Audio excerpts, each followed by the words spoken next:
Definitely have a passion for this group of individuals, know how hard it is, many challenges they face, and I'm super excited to hear from them today because I think we can help bridge the gap in Kansas City with some of our inventory issues. So just real quick, if I can, how many of you in the last week have lost to a multiple offer situation? Raise your hand if you would. Okay. And how many of you have had a buyer just in the last year just decide to get out of the hunt because it's been stressful, looked at too many houses, frustrated? Yeah, okay. It's a thing. And it's been a thing really for a while. It's elevated now. If you look at inventory in Kansas City, really it's been a seller's market since 2015. But the last couple years has been worse and worse and worse. And I personally believe in all the research and conversations and things that we look at and read and do, that this is a great solution. And you have some of the top Kansas City builders here with us today to help kind of talk through how we can better serve buyers in this arena. I'd love it if you guys would all real quick introduce yourself. And I think it would be awesome if you would share what your ideal client looks like, just so everybody kind of gets a feel for what you do, because we've got all different types of builders up here. Bruce, go for it.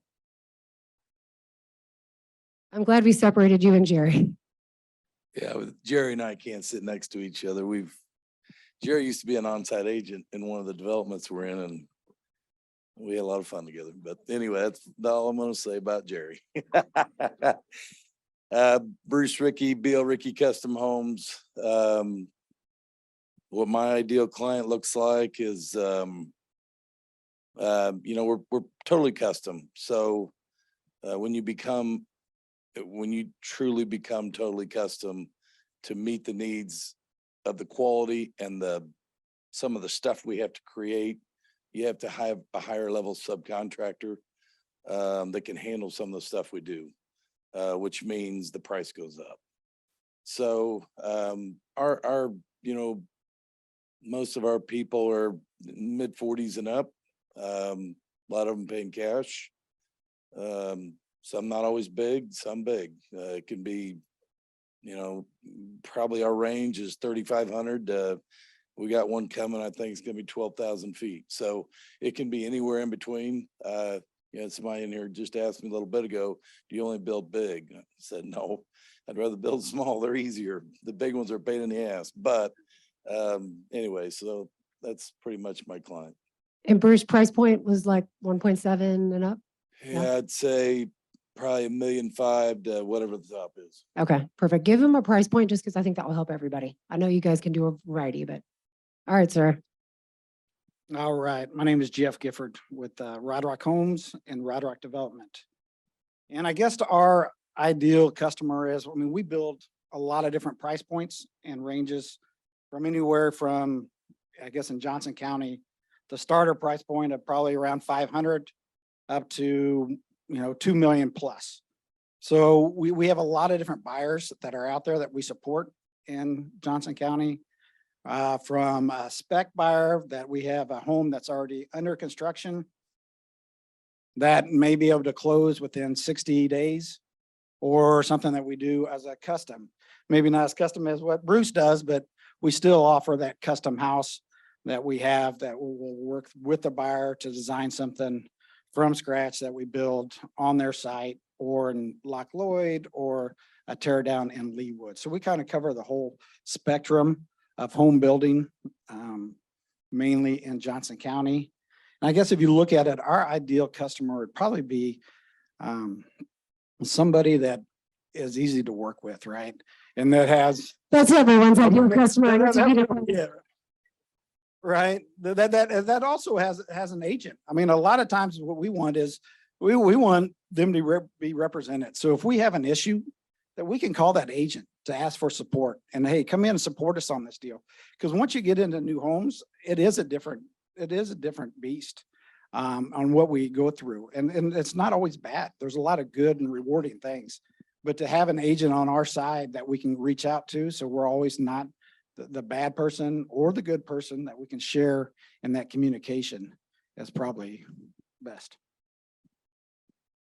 Hello, I'm Jerry Kelso, and I work with Julian Builders. I work in the sales department. I started off in new home sales pretty much about 39 years ago, and Worked in new homes for quite a while. That's how I met Bruce and Jeff and a lot of other builders. But so Don called me about when COVID started and asked if I wanted to help him in his sales. And so at that time, I didn't know what was going to happen to real estate. So I decided to go ahead and help him out and meet with his folks that want to build a home. And most of the homes that we build range anywhere from really 800 to 5 million, I guess, for the most part.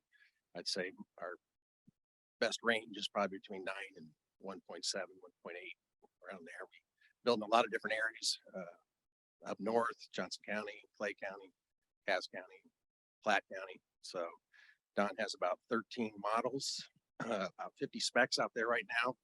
And numerous build jobs, 61 build jobs I think we have now. So we're quite busy, like a lot of builders are right now. And we do respect the agents that come on site to bring their clients. We really want them to work, with the agents that are on site. They're the best people really to gain knowledge from, because they know not only the builders, but they know the product, they know the lots. So you really want to get involved with the agent on site as much as you can, because they're going to really be able to not only support you, but also your client, and help you get through, the obstacles that happen during a build job. So anyhow, that's about it. Joe Christensen, Cardinal Crest Homes. We've been around for about 12 years now in the Kansas City metro. I'm actually originally from Las Vegas. That's another story for another day. But we do about 10 to 12 homes a year. That's kind of our focus. Not far from Bruce. I would say that minimum is about 1.3 to 1.5. We do some metro builds that are in Kansas City downtown that end up being maybe lower to that $1 million range, but the square foot is really small on those, so they're kind of like a little jewelry box. Ideal client. Well, that doesn't exist, but I would say a well-versed person that's researched is probably some of the best clients. We look for people who want something unique that they will, when you're building a home, it's going to be an experience one way or the other. Now, we can describe how that experience goes. These last 2 years, well, they've all been, what they've been. So, I think somebody who's well-researched and really appreciate that. And somebody, we love a client who is ready for the experience of building. And we truly kind of try to be a customer-centric builder. We cap our builds. And so if we go over that 10, we just push it to the next year. I have actually this last couple of years I've realized I cannot have more than 10 people have my cell phone at one given time. 10 clients, that is. It's a personal experience. And I think when you're doing a custom home, sometimes, as much as I like to separate my business to my home life, you're building something that's very personal, especially when it's getting into this $1 million, $2 million, $3 million range. A lot of these people have dreamed about this forever, and they've worked very hard. And so sometimes you got to go that extra mile, and you got to be available. And so my ideal client, again, is in that range. It's somebody who wants to be involved. I think the worst clients I have is when they're like, oh, you just do it. And they're not really sure about that. And then we present it all to them, and they're like, we hate all this. And I'm like, oh, well, I forgot. You said we should do it. The other worst client, I know I'm talking about ideal clients, but I'll say this one thing. When either husband or one of the spouses says, oh, they're just going to pick it all up. That just means you're going to have more problems when he or she comes back in and says, what happened here? Even though you can have it all documented. So I like active people. I like people that are ready for an experience, ready to be well-researched, that they want to spend time on it. They want to have meetings. They enjoy the process. And when they take a back seat, sometimes that just means a back seat for now until I get, something happens. And then I'm going to be full, involved. So. I'm Jeremy Applebaum. I'm actually a realtor first. we own a small home building business. We'll probably build 35 or 40 homes this year. And our ideal client is completely different than everybody else's here. I kind of have dreams and nightmares of what they do. We essentially offer 4 wall colors and 4 carpet colors and 4 wood colors, and our average price point is about $300,000 to $315,000. And we're really trying to attract those that they can't afford or don't want to spend the kind of money that is being spent around that average price point here in the city. And really, our target market is kind of empty nesters or first-time home buyers, and we only build in our own subdivision right now, which is north of the river by the airport. I think that we have a great perspective today with Jeremy because he does do both and he's humble, so we won't brag on himself, but he's built almost 200 houses in the last 7 years. So experience on the resale side and new construction, which I love. And so I'm going to start with you, Jeremy, if I can. I think the question that we talked about the most in talking to builders in advance was how agents can better collaborate with the builder, better communicate together, and maybe touch on the differences between resale and new construction, because it's very different. But in talking to all of you, you said a lot of them come in expecting it to be the same, and that's where sometimes there's conflict. So could you touch on that for me? Sure. So I'm sure everybody in the room's probably sold new construction over the years, and it's a totally different dynamic than, walking into a home on a Thursday evening or a Saturday morning and, looking around and trying to determine what is and isn't wrong with that house and letting your client know. And you're entering and sometimes into this relationship that could go on for, 12 or 18 months.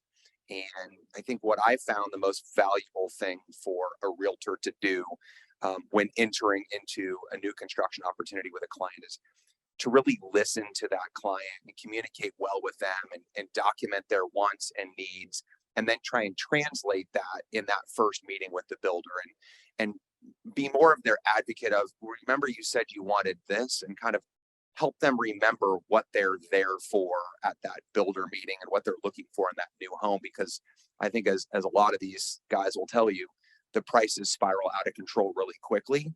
And I think sometimes the realtors, they come into these relationships almost on the defense because they don't know necessarily what they're getting themselves into, and they want to make sure that they look like they're earning their money in front of their client. I mean, I know as a realtor how that looks and feels, and I think that our role is actually more as an advocate to ensure that we understand the contract, we're properly transferring that information to that buyer client, and that we're helping them to understand what they want and what they don't want and what they need to be concerned about. And like this morning, I was communicating with an agent, and one of her questions was really smart. And I mean, we've sold like quite a few homes this year, and no one has asked the question, well, where it says here, lot preparation, what does my client need to be concerned about? At this particular point, the footings are in. And so we went through all the things that typically go into that, and, things that you should be aware of as realtors. The depth of the sewer, how long the sewer run is, if there's rock. So we as builders, we have a standard or an allowance that we plan on. And most of the plumbers give us, 50 feet for sewer and 50 feet for water or whatever it is. And if you have to go further away than that 50 feet, or you have to hammer out rock, or you have to dig deeper, somebody has to pay for that. And in most cases, that cost is transferred on to the buyer. So I think those are really ways that an agent can be really valuable in a new build. Joe, you want to share? What was the question? So got it. I'm we kidding. want to I'm really kidding. help agents collaborate better. You know the question. We talked about this. I can pull your answers Yeah, out. if you want me no. to. Well, so what's unique about us too is that we build a lot on like land or just random spots. It could be, and sometimes buyers don't have agents, right? And so who represents them in those moments? And so I think one thing that we've done is that we have been super centric about like, okay, we're going to have weekly, what we call owner architect contractor meetings. We're going to have a weekly phone call. And so we're really heavy on communication. Now, where I've seen this get in trouble, where I do have agents involved, is that I've been bad at this. I've recently started an onboarding PDF, I call it. So I'm like, okay, I onboard my clients. I sometimes forget to onboard the agent. And why that's important to me is because I've noticed I've gotten in trouble. This is my bad. And we've had stories, I've had dust ups with realtors. Is that they feel like I'm cutting them out when I'm like, hey, it's written in stone. You're going to get the percent. Like, don't worry, it's happening. But they feel like because we're talking to them so often, maybe they just don't have the bandwidth. They don't, or they want to talk every week with us and the client on a phone call. And I have made the mistake without onboarding them, like, hey, this is my system. Every builder, I mean, we've got 5 builders up here. We are all going to be different, completely different, the way we communicate, the way our meetings are set. And I think I was trying to look and think about this question. If I was an agent, I would have a list of deliverables that I was going to do and say, hey, this is what I like to provide as an agent in a new build. And these are the things that I like to be involved in. How does that work with your system? And you might meet with builders who have no system. And it's like, okay, well, we're going to be here for this. We're going to be here for that. So I feel like that's a really big thing that I've lacked on and that I've gotten better at is onboarding an agent like I onboard clients. I don't know if this digresses off to another topic, but I'll touch on it. It's just an emotional experience, right? There's going to be highs, there's going to be lows. I think an agent has such a great opportunity, because if you happen to be the gasoline on the fire, everyone's just going to remember it was a bad experience. But if you happen to be that cool, calm, and collective person that can navigate through difficult conversations with the builder and the buyer, you're only going to look good no matter what. They're going to be like, wow, that was a real crap show. But you were so calm and you were able to talk to the builder and and I think sometimes, and you talked about this, like sometimes, and I get this way too, we want to be defensive, especially these times now. There's scarcity, right? There's not a lot of stuff going on, or there's less. And so everyone wants to kind of retreat in their corner and be really defensive about what happens and things that go wrong. And really that ends up pouring gasoline, because everyone retreats in their corner and the builder has their perspective, the buyer has their perspective. And I think agents have an opportunity to say, okay, I'm a third party. Let's look at both perspectives and understand them and explain and articulate them to help come to a solution. And that solution might not be great for everyone, or hopefully it is. But either way, being calm, cool, and collective would really helps in building situation that no matter what, there's highs and lows. Jerry, you want to share on this? And I know, Bruce, we talked about this for a while, so I definitely want you to weigh in too. You'll have to tell me the question. Memory, got it. So how can agents better collaborate with builders is really the root of it. And maybe specific examples if you have them. Well, to be honest with you, the most important part of this whole thing for you as agents is putting your client with the best suited builder for the project. That in reality, if it's the right builder doing the right, handling his business correctly, that's the most important part, is you finding the correct builder, the correct house for your client. That's the start. And ultimately, it doesn't mean things can't go wrong, but that single-handedly, and it's kind of a touchy subject, in the fact that there's good and bad in every industry. So some builders are better suited for some clients and some are not. Back in the old days, I can remember there was a builder in Cedar Creek, and they had their builders, the on-site agents back in those days was Ken Rosberg, and they would have builders they would put with the client as a build job meeting, and they would have builders that they didn't bring in until they absolutely had to. And so fortunately for me, it was always a gift that I enjoy talking to the people. The sale part of it's the fun part for me, the communication, I'm not afraid of it. But that's where it all starts. It's not where it ends, but that's a big part of it. Because if you pick the right person, to be honest with you, most of the time after the agents come to the table, you know, we go through the design stage, we get it on contract and we start construction. I never hear from them again. As far as connecting them with every deal, you know, trying to bring them into every part of everything. I let the client determine that. Because some don't want the agent involved or don't think they need to have the agent involved all the way through. Granted, if there's issues, then that's when the agents typically are going to get the call and say, is this right or wrong or whatever. You know, and please don't take this wrong. But through the years, there's been situations where things got a little tense because of the agent. And so what I'm going to say, please don't take offense, but sometimes, first of all, if the builder's doing his job, leave it alone. If the customer's happy, leave it alone. And this is the phrase I use when I'm not talking to realtors, but I'm going to go ahead and tell you because it pretty well states it. I just forgot what the hell was my saying. You told me. Fine. Yeah, you do not, and it came back to me. You do not have to justify your existence of being at the table. You did your job on the very front end. If everything is good and that customer's happy, then join in the crowd and let's make them happy. So don't take that wrong, but I have some agents that want to insert themselves so much into it, like they're earning their commission. You did your job if there's no issues. If there's issues, different story.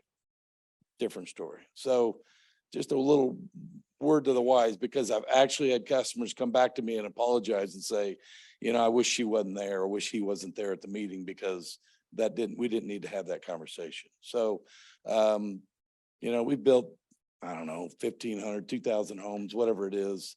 So we've had a lot of different experiences. I've always supported the agents. To be honest with you, a good agent earns every nickel they get. But like I said, most agents, I don't really even hardly ever hear from them once we get the contract. If I need them, occasionally I'm going to call an agent if I have, as to kind of what they said. You know, most of the time I got good clients, but occasionally I'll get a pill. And so the pill, I may be calling the agent and saying, hey, I need you to step in on this because I think he's out of, you know, he's way out of where he should be. And so I'll sometimes call for an agent to get involved. And that sometimes is the best call you ever make. Because it is a third party. You brought them to me for the right reasons. And I'm only going to do, my goal is to try and build the best home I can. And ultimately, most of these people we build for, you know, we're going to dinner with them for years afterwards. I become friends with them. So I don't have an unhappy client, but there are situations with certain clients where you may have to get involved. So I don't know if that was everything. Yeah, and I think both you and Joe touched on this a lot. The agents can really provide value in the beginning in doing research and making sure both you and Joe said, you should interview multiple people. You should call my past clients. You should do due diligence before making a decision. And if you do that, the process is better. In fact, Joe said this, and I love this. His worst client is a client who chooses him without ever talking to anyone else because they feel like maybe the grass was greener, it would have been different because they didn't talk to anyone else, so they didn't really see the difference. And that's where you guys stated the agents could really bring value, is in helping interview and helping understand what the buyer really wants and then pairing them with the right builder. Because again, you all have similar but very different takes, products, number of units you do, service levels. It's all different. Is that fair? Jerry, do you want to add any of that? Because obviously I'm sorry, Jeff, you've been in resale for years, Jerry, in new construction. Anything you guys want to add? The only thing I would say is that, you know, as an agent, when I started out, I'll tell you what helped me a lot in new homes is I would go out to the sites and just kind of look at the different stages that they'd go through just to learn a little bit more, you know, about new home construction. But probably one of the best things I did was I took that course, the CSP course. It's a certified new home sales professional course. You ought to check that out, really, see when that's being offered, because I think that's helpful if you want to be a new home agent. I think it kind of spells out a lot of things that you really should know and how you need to act. I don't mean badly, but I mean just how you should present yourself with builders like Rieke. Do I have to rein you in already, Jerry? It's pretty early. Yeah, well, Okay. well, anyway, I'll be nice. I just think that really it makes you more knowledgeable too when you're talking to people about building a new home, because I know that's not something you do every day. I know it's not something I did every day, but resale and get somebody wants to buy new and new is becoming more popular lately, especially. And you probably should know as much as you possibly can, I think, and when you're working with a client that wants to build a new home. And like Bruce, I mean, Joe was saying, you know, interview other builders. I mean, don't just go out and pick one builder, find out who's the best fit for you, like Bruce, we do a lot of custom jobs. So if your person really wants to get custom, then, he needs to look at somebody that does that a lot. So anyway, that's just a thought for new agents and what I think would be helpful for all of you. I think it's similar to resale guys in that if you are dealing with an expert, whether it be the other agent on the transaction or the lender or the warranty company or the title company, and you know they're an expert, trust in their process and really own your part and let them own their part.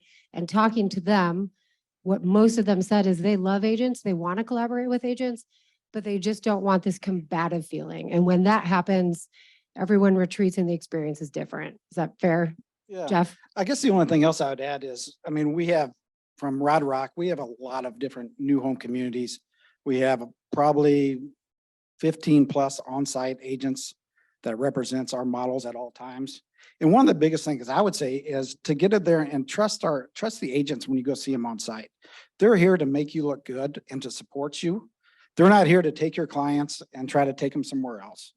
Our agents don't get paid any different, whether they're represented or not. So make sure when you get there, get in there early, talk to our on-site agents and ask them the questions that you need to know. Because one thing that we hear from a builder is, hey, this builder did it this way and this builder did it that way. And it's not, all builders do things different. So when you meet and interview that builder, talk to that builder about what they do, how they handle it, what their contract looks like, because everybody uses different contracts, or if they use the same contract, they have different addendums. And that's really where the details are. And that's where the on-site agents will really be your friend that can make you look good, because that's really where we get into, issues down the road in new homes is, hey, they signed a contract that said this, but really everybody just signs a contract. No one understands it. And if you really know your client and know what the contract says, then that will go so far down the road to make the build job or the spec or whatever house they're buying so much easier, because everybody's on the same page. I think one of the other big questions we should touch on next is, in talking to all of you and in knowing from the finance side, the thing that creates the most stress is going over budget, right? We talked about this. Anytime we talk to a client, we always say, expect to be 10 to 15% higher than we start, and make sure they can plan for that, and make sure on my side, they're financially viable and okay. Because the last thing I want is for somebody to get to that point and be stressful. And I talked about this with most of you and you went into detail. Can you share how to prepare their buyers for that? What are some things people typically go wildly over on? You all sort of had the same thoughts, and just in general, how they can prepare their people better for that. Because I think if you know up front, hey, this is going to be X percentage over. And I think you all said between 10 to 20%, which is a big difference. And they hear that up front, a lot less frustration, stress at the end. Anybody want to take that one? Well, I think, is this on? Oh, there. Okay. People are always, or typically will go over on their allowances. So I think one of the things you could do that would be helpful to these buyers is to have them build in more allowances, build in higher cost for flooring, tile, carpet, lighting, because they're going to get frustrated. Typically, that's where they get frustrated when they go to the light store and they thought they could, get their lighting within the allowance, but they see something really fancy and they like it, they want to buy it. So it's a couple thousand more. Why are lights so expensive is my question. For real, it's a light. Call Wilson. But Sorry, anyway, Jerry. it's just something that we see all the time. Countertops is another one that people go over on quite a bit. It just would be helpful if you could explain that up front to the buyer that if they're truly, wanting to get into a nice home, build a nice home, if they really are just budget conscious and just want to get the basics, that's what they're going to do. But I'd say most don't do that. I'd say most go over. And if they were just to build in some more allowance in those items that they select, I think they would be a little happier and feel a little better about it because it's going to be in the appraised value of the home.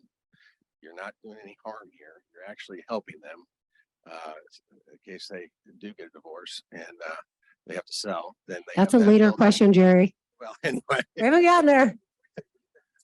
I think you had somebody that got a divorce or something. Anyhow, that's kind of how I feel about that. That's what we see a lot of. Jeremy, you and I talked about this a lot.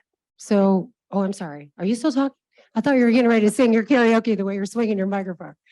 I'm sorry. Jeremy, you and I talked about this a lot. And you even pointed out some things I had no idea about with utility companies and driveways. Can you share some of the unexpected things that happen so these guys have a better understanding of questions to ask up front? Yeah, I think one of the things. Oh, you're good. One of the things that I've seen over the years as an agent representing a lot of new builds and not as a builder is that, especially when you start from scratch and you're in a neighborhood where, you see a few rocks around, you really have to start considering what you might be running into, because if you put your client under contract, it's the lot's $100,000, the house is $400,000. They think, oh, I'm going to buy this house for, $500,000 and, maybe I'll buy a few extra lights or, countertops or whatever, like Jerry said. Well, what happens is the second that first shovel goes in the ground, you're going to know what you're going to have. And you could have unstable soils, you could have rock, you could have sewer that's deeper than it needs to be. Maybe somebody didn't account for it being a corner lot and you've got significant city sidewalk all the way around. And I think that what I've seen is clients don't really mind paying more when it's something they can touch, something they can show to their friends. But I've never met a client that likes paying more for something that's underground, that they can't see, that they can't touch, that they forgot about. Oh, hey guys, did you see my $19,000 extra deep sewer? Nobody likes showing that off. And we've got a mutual friend that did not choose us to represent them, and they built a house on a neighborhood that had very unstable soils, very steep grade, and they walked away with a $90,000 additional bill, and they were not very happy about that. And maybe that boils down to Joe wasn't there with his agent onboarding. He was not the builder. But the expectations weren't set. And I think really what it boils down to is the agent that represented the buyer didn't take the time to talk with that on-site agent, to talk with that builder and figure out what the unknowns were. And I think Jerry and Jeff alluded to it. That relationship with that on-site agent is so important, and everybody wants to be a team. And if you're not working together, then you're working against each other. So you really need to lean on that on-site agent. They know how many of the homes on that block hit rock. They know how many of the homes on that block had an extra long water line or whatever. And so they can kind of help you plan and prepare for that. Perfect. Do you guys have a conversation that is very specific about percentage amount over, or giving people these specific examples up front? Anyone want to share what that process looks like for you? Any of you can jump in. Yes, a lot of that starts with the allowances in the contract. We tend to put in there what people are really going to spend, which pushes my numbers up higher than a lot of people. But that being said, probably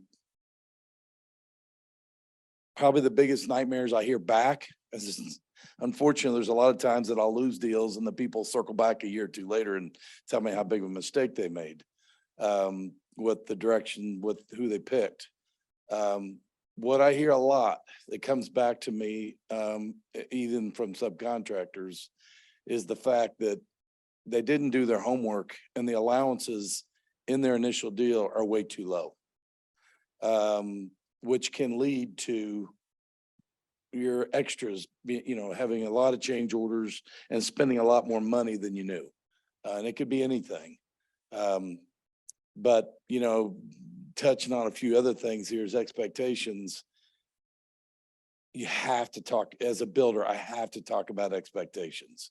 So I need to know what their expectations are and what they're wanting before I can help them, guide them through the path of what we may be dealing with, things to be careful of.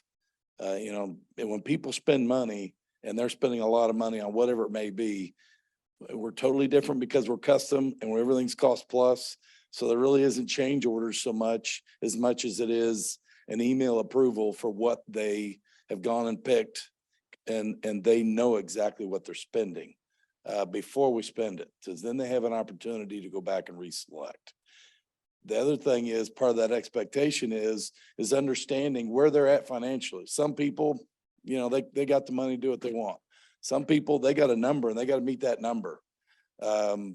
So going into that, if I knew that and they pick a tough lot and I think there's 50 or 75,000 in site costs, they need to know that because they may have to pull out of pocket for site costs.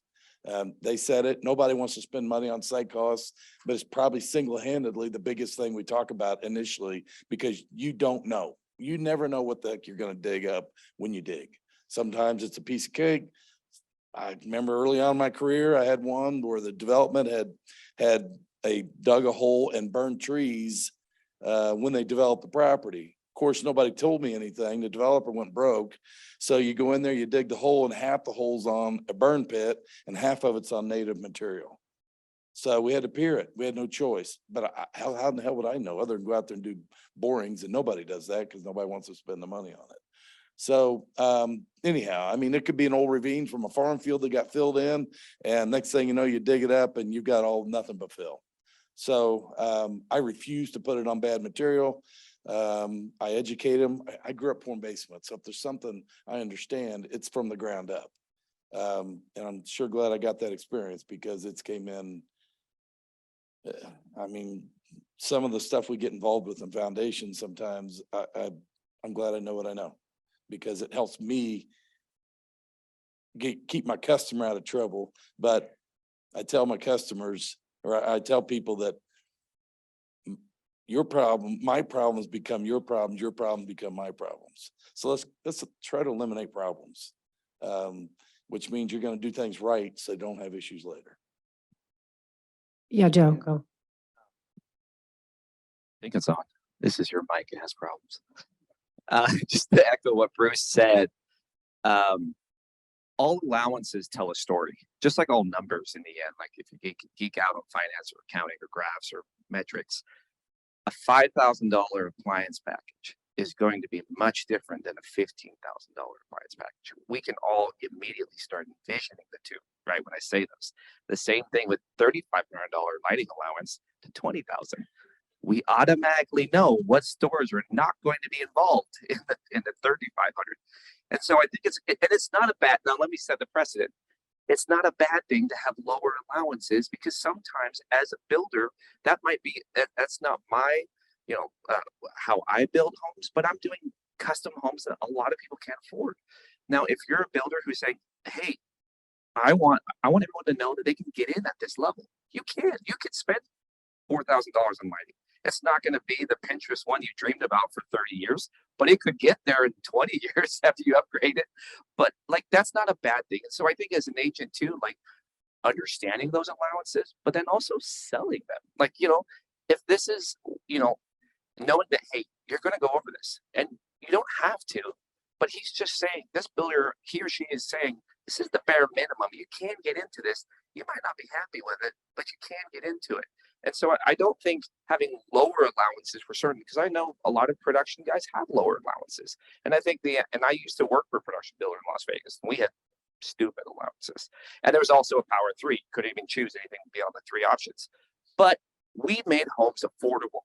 and a lot of homes, and they sold a ton because a lot of people could afford those homes.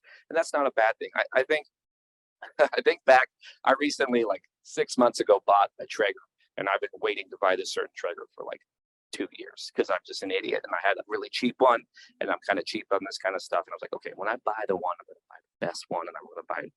But I'm like a person that kind of can get immediate buyer's remorse. So I spent $3,000 on this Traeger. If you know which one it is, it's really expensive. And my brother knows me really well, helped me pick it up. And he oversold it to me because he knows me. He was like, this is awesome. This is so cool. You did the right thing. And I was like, dude, he just knows me. And I feel like, you know, we're talking about agents. Like, that's how I would be if I was an agent. If they're picking something that's like, they want it, they know it's over, don't, you know, you guys shop with your girls or whatnot. You don't pick out clothes and be like, that's too expensive. That doesn't look, I mean, it looks great, but way too expensive. I mean, I would be hyping them up. Like, they want to spend 10,000 instead of being like, that seems like a lot. Do it. And I have a problem with some of my PMs. Red flags from the finance person over here. No. Well, listen, if you can afford it, that's the thing. But I think there's a certain amount of people who like get this buyer's remorse.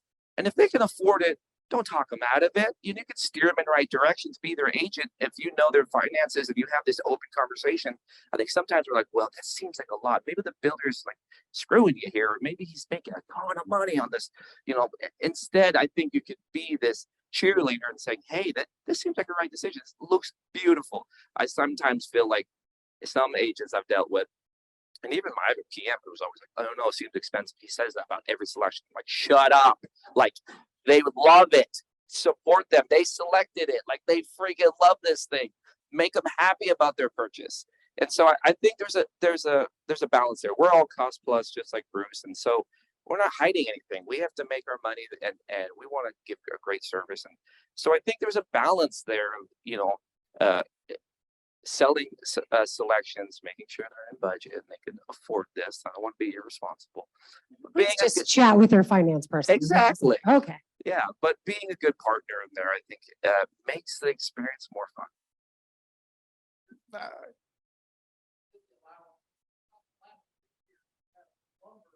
Hey, you. Questions are at the end, Kevin Straub.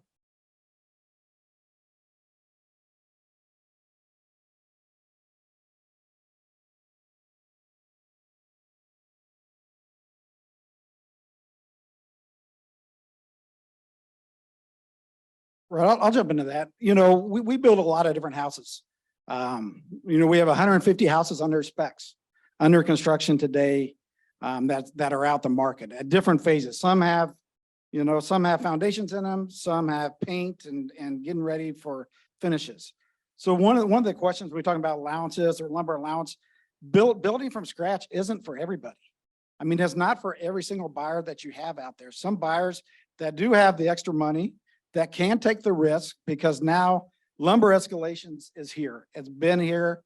The last 2 years brought it to the market, and it's no different than site cost. Site cost came in about 15 years ago, and it hasn't left any of our contracts. So lumber allowances are going to be here forever. And that's part of understanding your builder's addendums in the contract when you write. But you can also, if they're not wanted to build a custom house like the rest of the guys up here do, then they can build a spec that already has lumber in, that's already framed. They can still come in and make all their plumbing changes, add the lighting, add the cabinet changes, tile, all the selections outside of the framing of the house. So there's options out there to help control allowances or lumber allowances or anything else by not going from ground up. Because it is a risk. I mean, we can't control our lumber prices. We're getting lumber increases every 30 days. We're getting subs during the process in the last 2 years. They wouldn't even give us 30-day notice. Some of them would say, hey, effective tomorrow, this price increase. And some builders passed them on. We at Rodrock, we didn't pass any of our increases on during the build. So anything that was sold during Rodrock, we ate 100%. We were different than most builders. Most builders went and passed it on. So each builder does things differently. And that's when I talked about understanding what that builder does and how he does the business different from other people.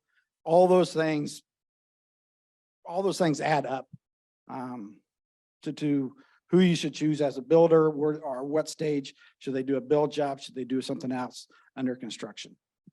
You segued into this question, so let's go with this. We talked about the biggest challenges you guys face, and obviously one of those are increases in materials. Any other things you guys want to share that these guys just might not be aware of you're dealing with? Because what I hear a lot, because we're probably in the middle, it's like, oh, the builder is doing this, or the builder did this. A lot of times it's coming in as though it's something you've created when really it's stuff out of your control. Anybody want to take that? I guess that one thing I'd add on that would be, you know, like an appliances, there are things in here that you think that as a builder, that we have the horsepower to control our subcontractors in Kansas City. And that is not the case. I mean, even a big builder in town and here controls 5% of the market for a subcontractor. So we don't have a whole lot of power when it comes to saying, hey, sub, honor this or don't honor this. Because really, they'll just go to the next guy. They'll go to Bruce and charge Bruce more, and Bruce will pay it. But we lose a person. But we had the challenges with materials. I mean, we ordered people. We always heard, "Hey, we picked that cooktop, 12 months ago." Well, why are we just finding out that it's not being installed 60 days prior to closing? We didn't know. If we knew. And our subs wouldn't allow us to go out and pre-buy it. We tried to pre-buy lumber. We tried to pre-buy appliances, say, hey, can we store those in advance? So we know it's there. They were like, no. So we have to do what we can with our contractors in town.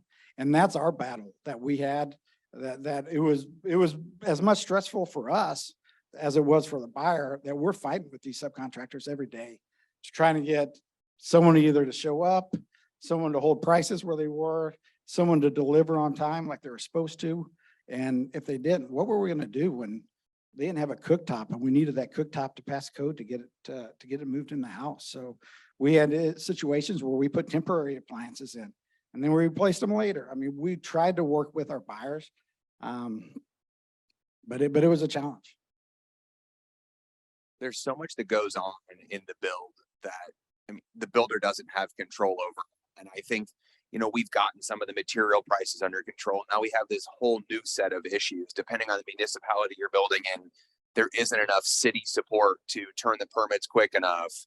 They're, constantly rejecting things that should be rejected because they have new people in place that don't know what they're looking at. A new issue that's going around, which, hopefully none of these guys have ran into, but Evergy doesn't have enough transformers. They don't have enough wires. So on certain lots, depending on when they were put in, they were permitted, but there's no power. And I mean, we've got that situation. We cut a check for 6 figures a year ago and there's still no transformers. So there's all these different kinds of things. And I think it boils down to kind of setting expectations and understanding that you're working with lots of imperfect people and lots of imperfect material. And it doesn't matter which price point of a property you're buying and how good the on-site agent is or how good that, any of you in the audience are. Things happen and everybody wants to deliver the highest quality product that they can, but it's very possible it's not going to be perfect and it's not going to be on time. But I think that's what the goal is, but it's setting those expectations from the beginning that's so important. And several of you talked about the other unknown that's been a huge deal, especially the last couple of years, is the labor. There's not enough people to do the work. You're all kind of sharing the same subcontractors. That then ties in with the timing, because the other big challenge we have is it doesn't feel like it gets finished on time a lot, which causes challenges for these guys because they may have sold their other property, which causes challenges on the finance side. So maybe touch on that and how they can, again, better communicate those expectations to the clients. Well, labor, no question. I mean, it's in every industry right now. To be honest with you, labor shortage is the source of all our problems. Shipping, everything. It all comes down to we don't have enough people to do the work. On top of that, higher level positions, whether in any industry or some industries, is not the issue. When you got to be hiring guys that are walking in mud, throwing concrete, whatever it is, the dirt, the hardest work there is, you can't find those people. And some of the, even, I mean, there's shortage of trim carpenters, electrician. It really, every single trade, most of these guys don't have enough people. So instead of having, electrical crew on job, instead of having 3 or 4 guys on the job, you got 1 or 2. So it takes them twice as long. You can't predict it. I can't tell the customer, they're in the middle of it. They've got themselves in a glut because they got more work than they can do in the timeline they need to do it. But you don't know that until they're halfway done. You're like, God damn it, where's the help? Oh, sorry, man, I got too many jobs. I can't get the guys. I don't have enough guys to go around. So you're dealing with scenarios we've never seen. I just got a price increase from my concrete guy, 16%. 16%. We've never seen that. A year ago, I think he said concrete after you had all the stuff on it was like 135 a yard. I think now it's 172. I mean, who in the hell would have seen that coming? So, Kevin, to your point, I don't know of any other builder that just said what he said. Most builders, because the number got so big, you had to pass it on. Now, site cost. I had one here lately. We had 100,000 in site cost. So what I did is I took whatever was in the budget, I got fee on, all the overage, I eliminated my fee. So, and that adds up. That's a big number in the end. But when something gets that bad, and this one, we didn't foresee it. And you had to deal with the best you can, but communication's all you can do. And if they're tight, you better have your numbers right. As I've been around so long now, I hate to even say that because I'm getting old, but, I had another builder call me from Missouri and I didn't know him very well, but he kind of opened his book to me and told me what was going on in his business. And I reading through the smoke, I think he didn't have enough money in his budgets, or his budgets were inaccurate when he sold these houses. But this again was going through after the COVID time. And we saw things in those 2 years that honestly, yeah, a lot of guys sold a lot of homes, but a lot of guys didn't make any money. And this guy was taking money to the closings to close the houses. So if you don't think that we don't feel it, we feel it. But it, anyway, whatever else you were. No, you're good. I'm gonna segue a little bit, Joe. I'm gonna give this to you because we talked about this last night. You're talking about passing on the costs to the client. We're talking about some of the builders taking on those costs. One of the things we discussed is when there are big overages and contract price changes is how it impacts agents' commission and how they deal with that. I know this is an awesome question. You're all going to be excited to hear, but you had a suggestion, and I would appreciate it if you share it. You said you have dust ups sometimes, so I imagine that's what this is about. I mean, none of them do. They have perfect relationships with their agents. So this has been a huge challenge. And just like Bruce said, the last 2 years, one of the hardest things that I hear lately is like, housing boom, you must have made a ton of money. And I'm like, I mean, I can't respond to it because I've never worked so hard for so little money. I mean, it has been a disaster. And there's light at the end of the tunnel. Like current homes they're really starting to feel like we're getting traction again. But back to your question, something that's really a challenge with these overages like this too, is that just how Bruce said, if we're dealing with, we were handing lumber overages for a 10,000 square foot home. Sorry, this is cutting out. That was $100,000. $100,000 change order started to become common. I mean, that's astronomical. And then you're like, okay, that's just lumber. Every line item went up, every single one. And some of the back end guys are still raising their prices. So a challenge that we had, and this goes back to my onboarding that I'm starting to do now, is where do commissions start and when do they stop? And you've got to have this conversation right up front. As awkward as it is, I'm showing how much I'm making on cost plus. There's no secret.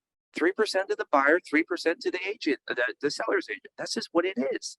And I defend that to the day I die with you guys. You guys are going to earn it. So owner, stop complaining about whatever people make. That's just what it is. But we need to, when overages come up, then it gets super awkward, right? Okay, I had a client who got a great bonus or something, and maybe they picked out a Thermador appliance package. Then they went straight Wolf or whatever it may be, and it's $40,000. And the awkward conversation is, who pays 6%? If I don't make money off this 40,000 because I see that, who pays it? And I've had, I've had those awkward conversations, and I've had dust ups with realtors who say, well, it's 6% on final cost. And so in those moments, I was like, gosh, I wish we had this onboarding meeting to say, can we just say, are we charging 6% over that?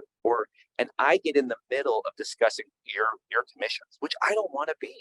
I will defend you till the day I die, but I want you to defend me as well, right? We're a team.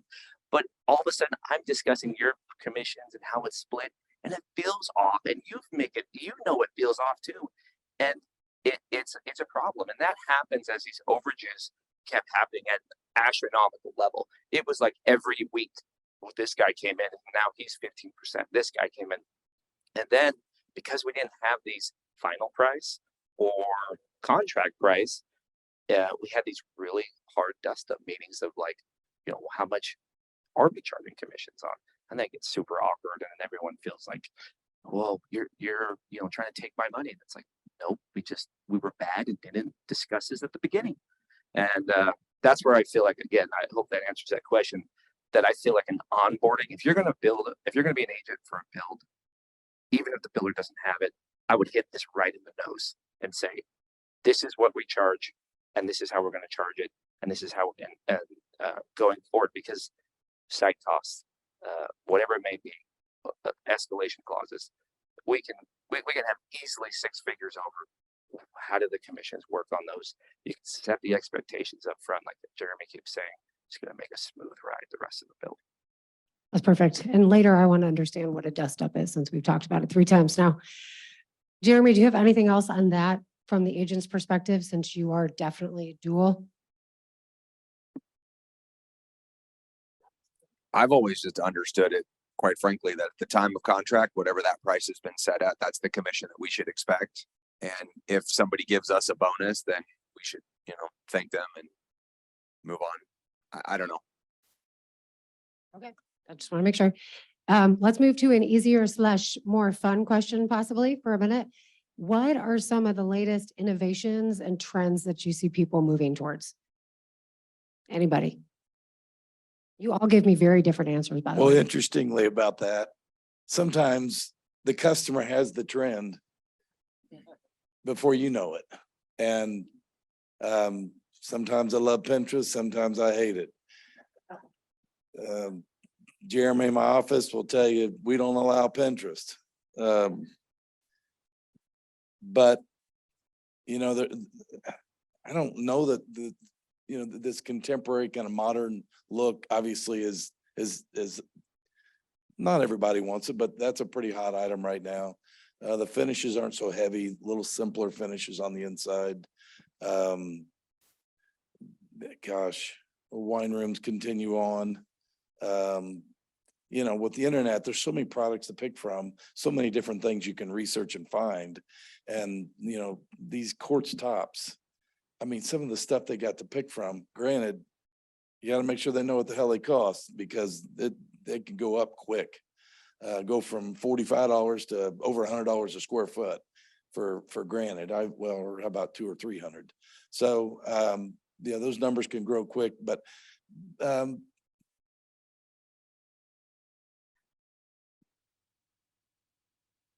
just did one in a $2.5 million model we had. People went nuts over it. It was part of the theme of the house, but it was kind of a modern look. People went out there and took pictures in front of it.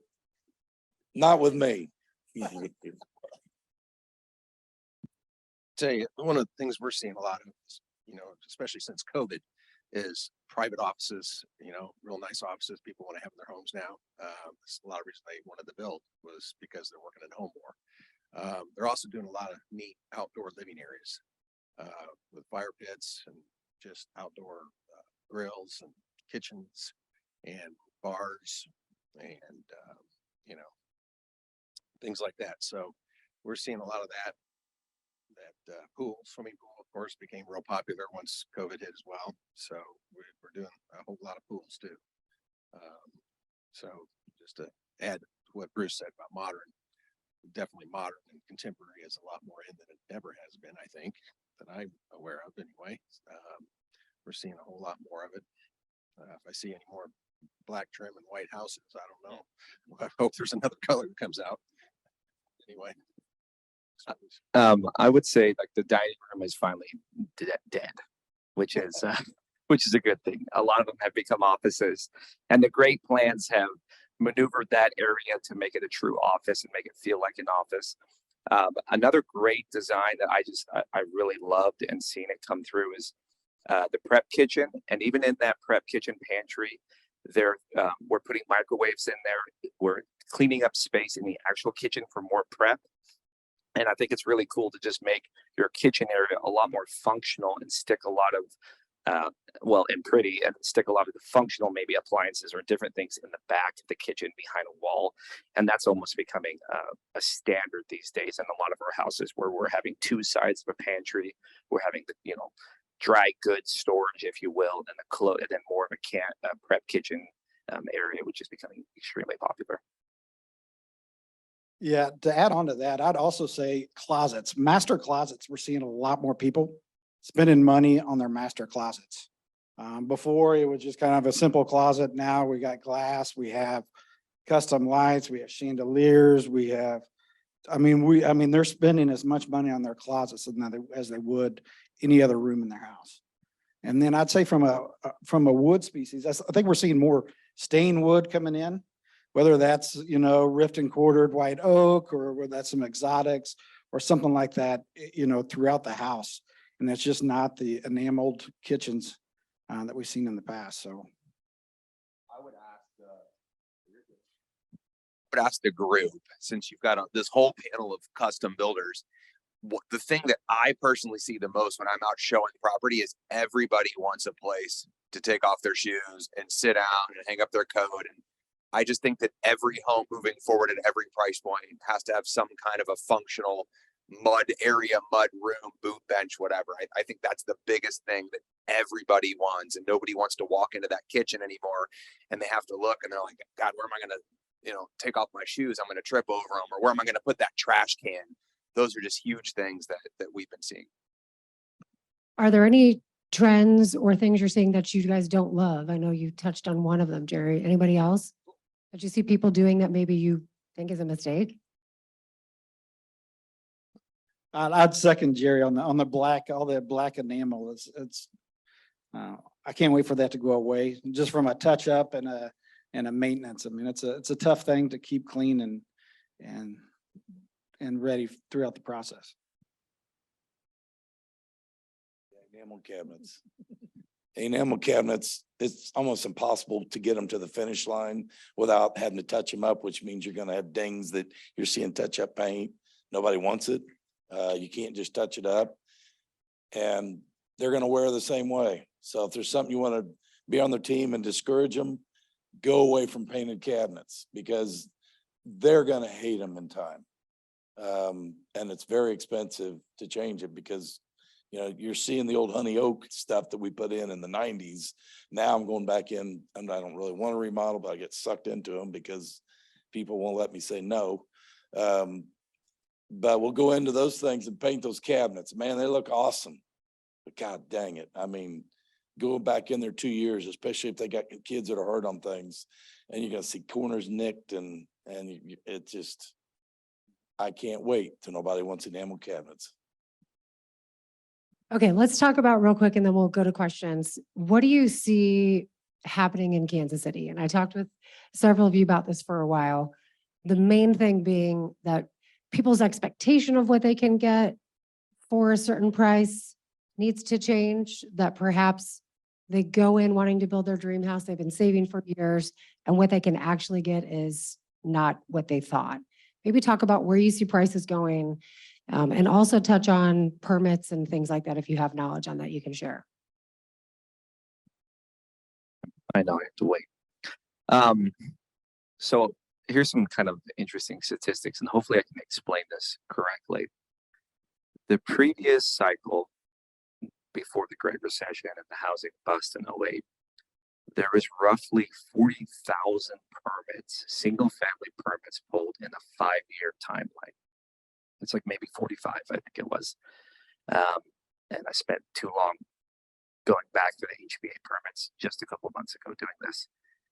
This previous one that we've just dealt with, 5 years, it was almost exactly half, 25,000 permits pulled. So I wanted to pull that data because I was like, you know, the naysayers or the bears of housing keep saying inventory. It's your guys' saying, but it's not really an inventory problem. Well, those statistics right there show you we have not been building. And over the last 10 years, it's been like a slow start stop. From 2011, where housing bottomed here, it has never felt like a boom until after COVID, and it was just nuts. And that wasn't even a boom; that was just crazy. But so it shows you that for builders, we have not boomed like the last one. So the inventory isn't there, even statistically, in permits. Now, what has happened this year? I mean, last winter and last spring was the slowest selling cycle I have seen in 12 years. And I think mortgage applications, permits all show that. January, February, and permits were in the 150s for new homes. And that's around the KC Metro. We had a jump and it doubled this last month in March. It was 350, I think it was. So you can see that once rates start bouncing around the 6%, that mortgage applications pick up and people kind of feel like they feel confident. And that's kind of where we're at now, right? We're all feeling like there's confidence in the market again. There's no inventory, so it feels like they're still fighting over it. For us, I'm not seeing like a massive amount of people.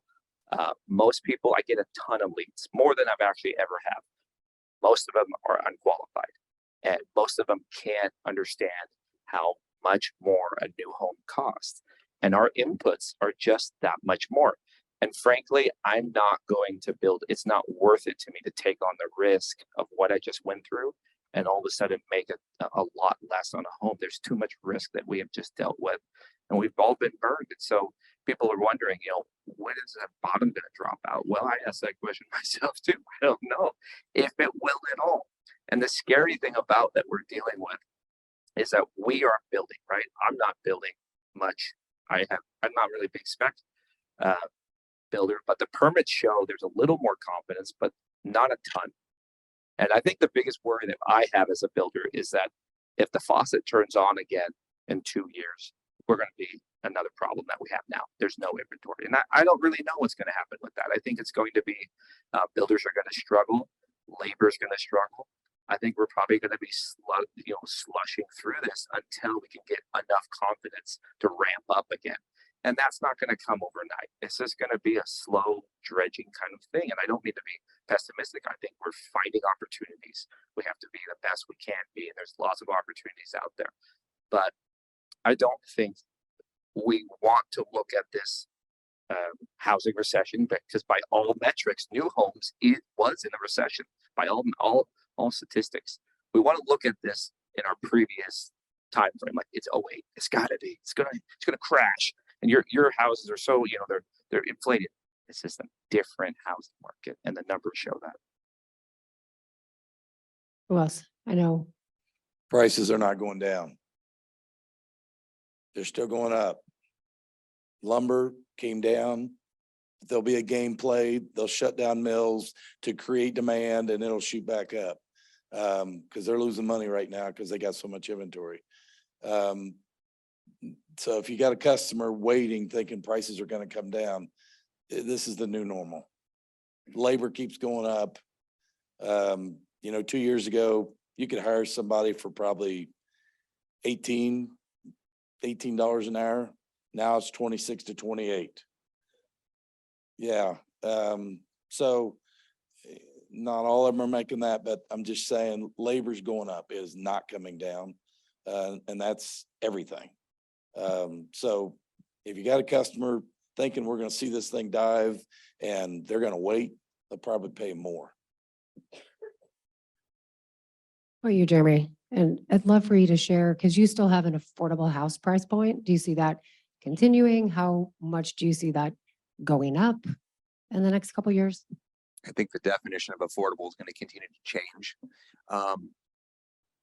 Like everybody said, prices aren't coming down, and what we're seeing is you have to remember what the initial input is. So the cost of the ground is obviously key, and that's a super important piece. But now the costs of a foot of curb, a cost of a foot of the street, a stick of sewer pipe, whatever, it's so astronomical that our average price points, they're getting out of control, and we're one of the most affordable markets in the country. And I think it will be pretty quickly that your average price point is going to be, $600,000 or something, and you can only shrink the box so small because your inputs are still so expensive that you can't pick up enough money on that square footage. But my biggest concern is, how are we going to feed all these people that need a home at a price that they can really afford? I know what we're building. I mean, our next development, our price points will be a minimum of $100,000 more, if not more than that. And that's, what everybody's seeing. And just because you hear in the news that the lumber prices are coming down, like Bruce alluded to, the lumber mills are all playing a game. They're short selling all this stuff now so they can ramp back up when there's no inventory, and they'll push their prices. And we're still seeing price increases on all kinds of products, anything that's petroleum based. And, Bruce was talking about a massive concrete push earlier, and everybody is running a business, right? They have to make a profit. So if you're a stucco contractor and you've got to pay $28 an hour to your employees, that price has to get passed along somewhere. And I think that's where our next big price increase is going to come from, is in order to solve this labor problem, we're going to have to pay these people enough to re-enter the market. And that's going to create a massive cost increase for everybody. Yeah, just to add on to that, what everybody up here is saying, prices are going up. Inventory, I think inventory is going down and will continue to go down, which will also drive up prices. Because when inventory goes down, our labor pool gets smaller and our labor goes up.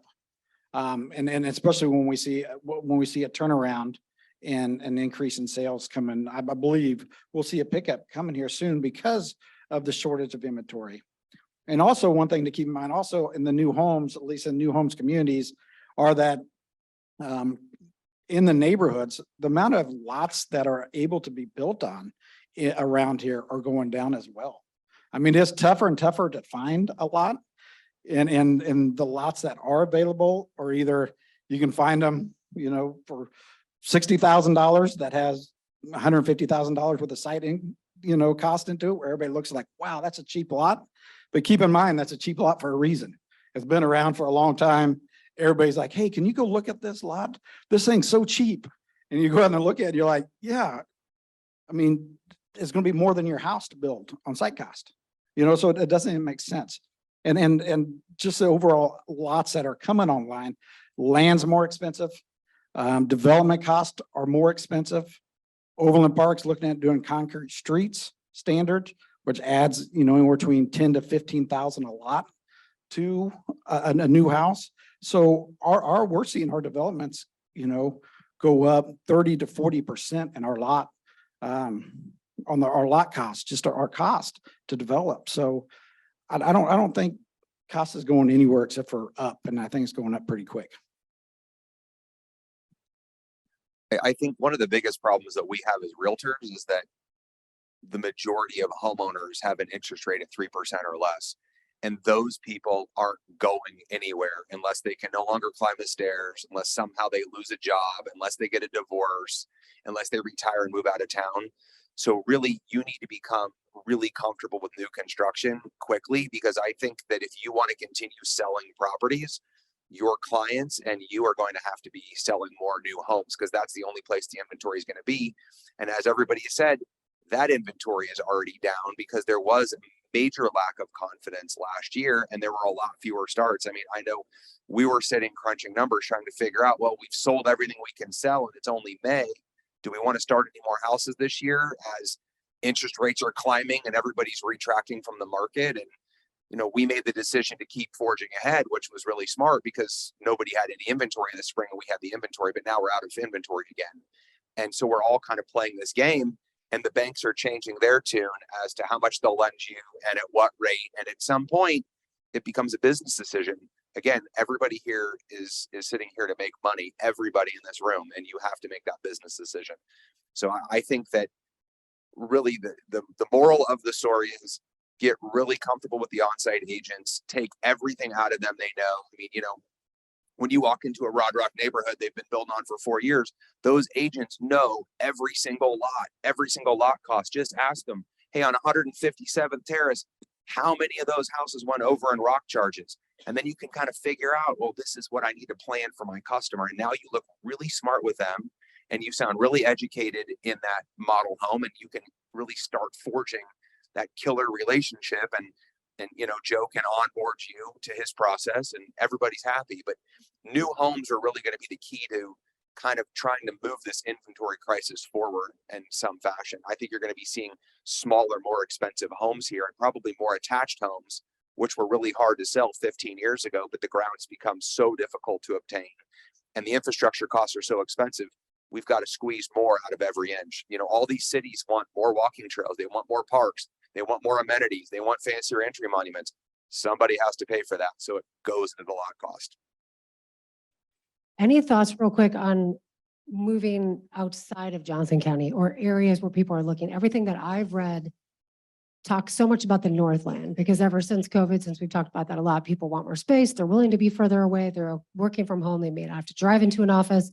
Do you see trends in areas where people are focused more on new construction?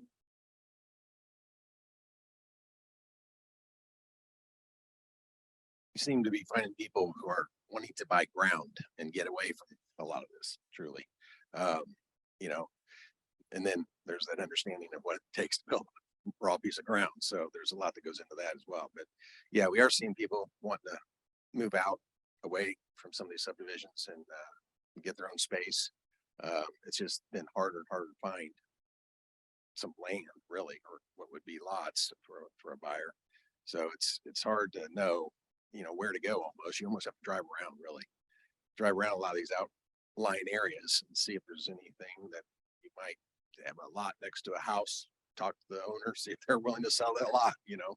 It's just kind of a little bit more due diligence on your part, but that's how you find out a lot of things. And we'll be able to maybe, capture some lots that way.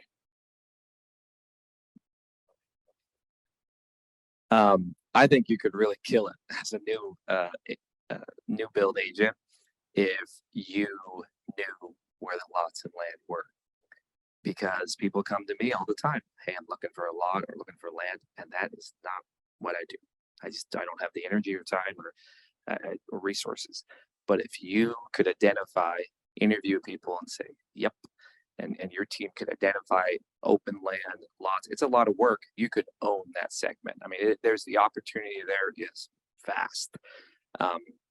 I will say, building on land, people often need to understand that the reason the developed lot that's a half acre or an acre is 200, 300,000 or 100, whatever it may be, is because they had to develop it.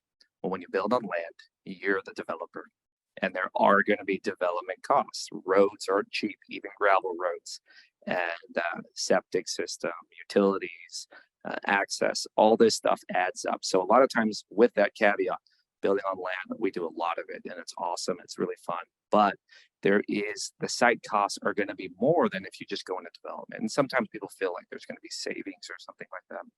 No, the savings is just the lifestyle.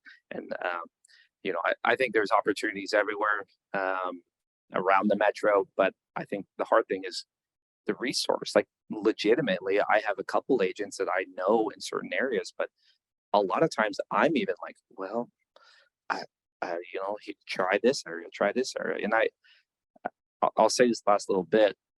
What's one thing that's kind of a difficult problem is, and this is not I could sound like an idiot because it might be wrong, but to me, I feel like when I talk to certain agents, if it's not in the MLS, and unless you know about it because you drive by it or happen to know a person that owns something, to the rest of the ancient world, or to me, myself even, it's like that lot or land doesn't exist, right? It's like, where is that? Well, I don't know. It's in the abyss of somebody's knowledge.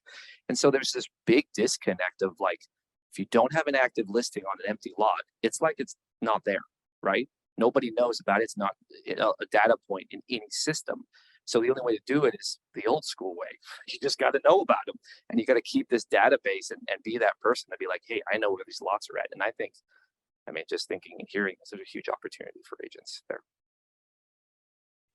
Okay, one more question, then we'll go to the crowd. Being respectful of your peers, how can these agents maybe avoid a bad builder? Is there research they can do up front? Is there something they should be looking at? Are there red flags? Anything? Because we hear this a lot of the nightmare situations. Can they avoid that somehow up front? Is there a way to do that? Yes. Excuse me, can you hear me? Yeah.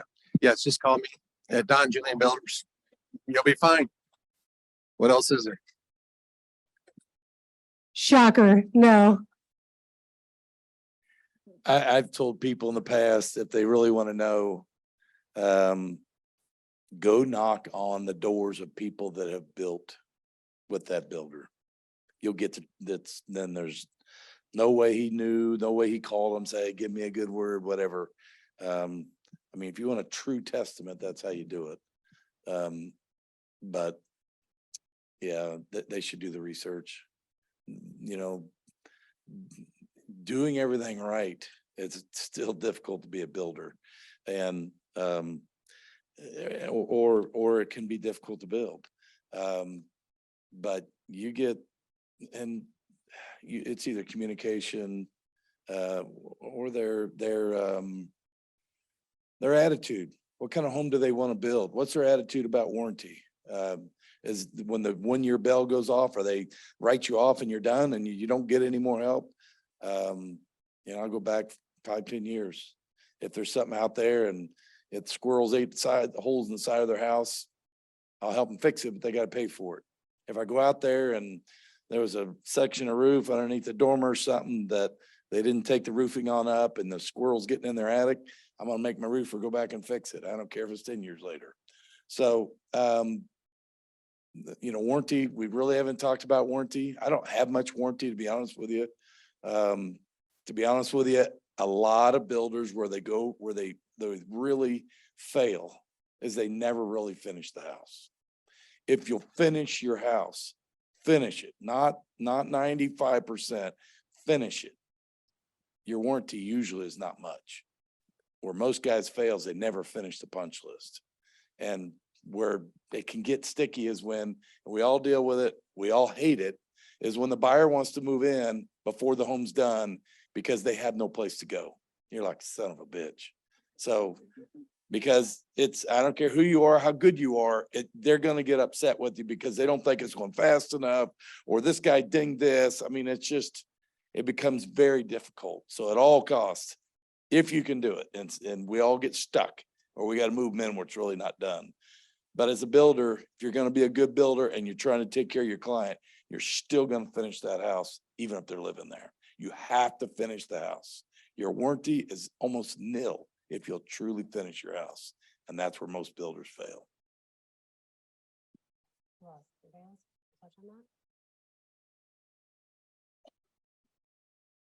Okay, here we go. Getting old, I know. I think You're famous, Joe.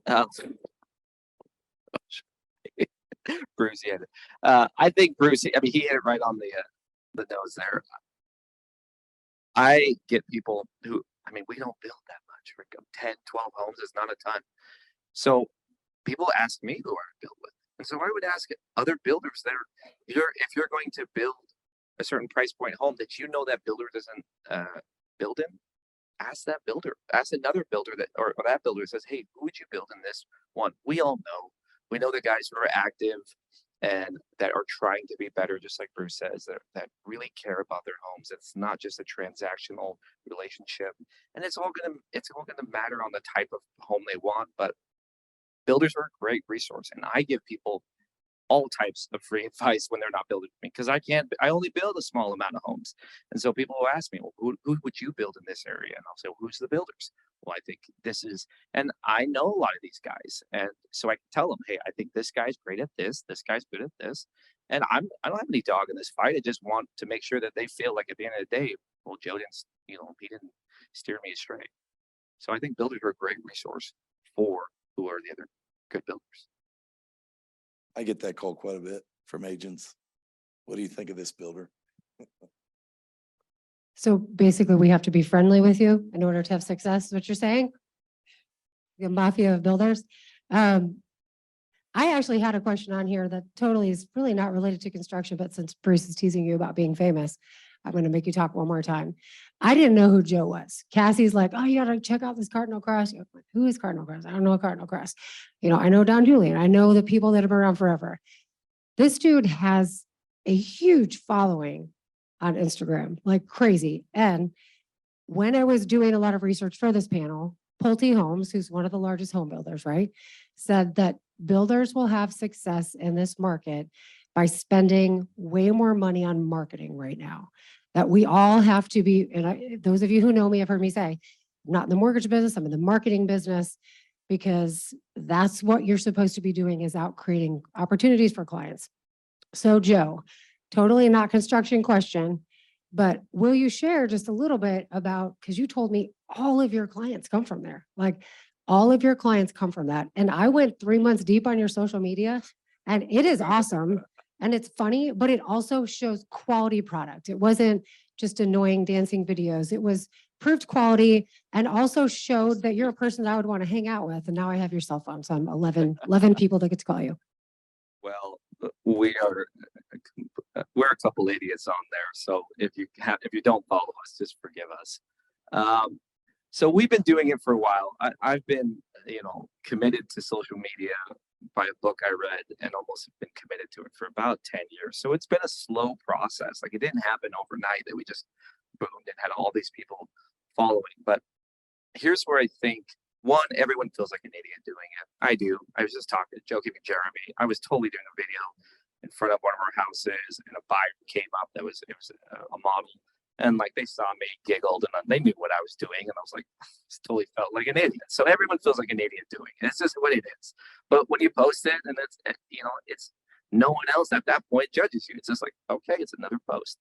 I don't know if they all truly come from social media, but it's one of the biggest pathways through it. And I think what we have realized, and I think if you look at our social media, we try to share a lot about who we are. I'm no different in person than I am on social media. I might be a little goofier on social media at times, but it's an opportunity to have a long extended interview. And when people show up and they want to meet with me, often they say these words and I think it's awesome. They're like, I feel like I already know you. I feel like I know you share about your family, you share about your builds, you share about the highs and lows, and a tough build and a bad build. And I know it could be super vulnerable, and some people are like, don't share secrets, don't share, your own little niches and whatnot, and maybe the bad times. But I mean, I think that's one of the, social media's got a lot of bad things, but one of the great things is that it can be very real, right? It can be very, not just polished pictures. And I'm actually trying to get away from all that. I think a lot of people are like, what do I share? Share anything is interesting. What you guys do, people love real estate. They love it. And so most of the time we always think like, I don't have anything to share. Your knowledge base of real estate is super interesting to most people. And whatever it may be, people like it. And that's what I've noticed. And when you have this extended kind of interview on your social media, we take it lighthearted sometimes, and sometimes to talk about serious things. Sometimes we goof off, and sometimes we try to highlight like the pain points of the industry a lot in a goofy way. I did a video about price escalation that did really well, but like literally I was like, half my office was like, are you kidding me? We just sent that $100,000 change order. I'm like, oh, well, they know now. And like, and it actually became an icebreaker with that client. they totally texted me a couple days later and we laughed. It was painful, but we laughed because we know it sucks. So I think social media has an opportunity to break a lot of barriers down, to open up communication. People can get to know you before they know you, right? And feel confident in sharing and breaking down that first meeting instead of being like, this icebreaker about budget and whatnot. It happens so much faster, and the transactions are faster that way. And like I said, everyone feels like an idiot at first. And once you start doing it and you start seeing the traction and you have fun with it, and you don't take yourself serious, it becomes fun, and you actually see the actual benefits of it and the lead generating from it as well. I want to give them all a chance to do a final statement. So maybe 15 minutes of questions. Anything specific you guys would like to ask? We can pass them. Yes. I know you guys are heavily Johnson County, but if you can talk about being the right expectations set with our client on timeline, because we've talked a lot about cost increase and how to set those expectations, but the timeline and the permitting, especially going custom, finding the lot, it's taking a long time in certain, Kansas City, Missouri specifically, but other counties as well. I don't build in KCMO, but I hear nightmares. I don't want to build there, but I will if the right client came along, but they've blazed the trail and approved the new code. And that's a game changer. The rest of the cities in other counties are not adopting it yet. I don't go into why I think they adopted it, but it's builders that got plans got to go back and redo their plans to meet these new codes. That's a nightmare. To address your point with custom, one of the biggest things we fight is time. Civil engineers are behind. Architects, go talk to an architect. Sometimes someone won't even start on the project for 2 or 3 years or 2 or 3 months. And I've had them take up to 1.5 years just because you'll design one and they'll get it to the end and they'll realize how big it gets. And, that process can be painful because people think they want something. And the way it's been the last 2 to 3 years, you want to try to predict what things cost. And you get yourself in trouble because it costs so much more than what you even think because things were going up so fast. But yes, it is tough. That's one of the things about custom that really sucks. I call it the dream stage. So you got to have a little fun with it, designing it, because it can be fun. But the timelines are longer, no question.